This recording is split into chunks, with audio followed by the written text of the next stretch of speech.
Les coussinets de bielle après 300 000 km. Déjà les coussinets c'est quoi? C'est le lien entre la bielle et le vilebrequin. Ça se présente en deux parties, deux demi-cercles, un qui se monte sur la bielle, un sur le chapeau de la bielle. Les coussinets sont fixes, solidaires de la bielle et le vilo tourne à l'intérieur. À 6000 tours, le vilo fait 100 rotations par seconde et pour pas que les bielles fusionnent avec le vilo et envoient un piston dans le bloc, les deux sont séparés d'un coussinet et d'un microfilm d'huile de quelques centièmes de millimètre. À notre niveau, on peut regarder l'usure des coussinets pour en déduire une ovalisation. Si l'usure est bien répartie et que t'as pas d'endroit où on voit des traces spécifiques, tu peux dire que ça passe. Sur le mien, on peut voir la couche de nickel en dessous de la première couche, mais pas de cuivre, donc c'est plutôt bon signe. Les coussinets sont usés, mais uniformément, donc c'est pas dramatique. Il y a plusieurs niveaux à cette opération.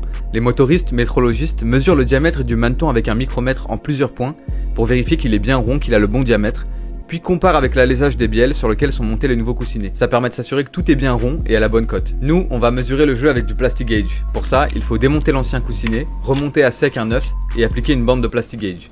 C'est une bande de cire que tu mets sur le maneton, tu remontes le coussinet neuf avec les anciennes vis, puis tu redémontes et tu lies grâce à la bande de mesure le jeu entre le maneton et le coussinet. Mais le truc c'est que le plastic gauge c'est un peu pour faire joli parce que déjà c'est une mesure ponctuelle, donc ça peut pas mesurer une possible ovalisation des manetons.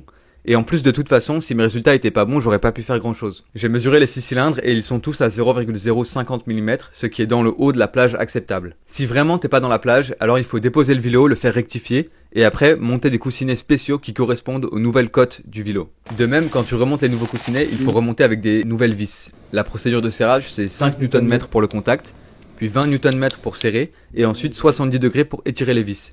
C'est des vis spéciales. Elles sont faites pour être étirées à un certain point, c'est ça qui leur donne leur tension. Et du coup on peut les étirer qu'une seule fois, elles sont à usage unique. En soi c'est une opération simple, mais là j'ai vraiment fait le niveau 1. Il me reste plus qu'à prier pour pas couler une bielle au démarrage.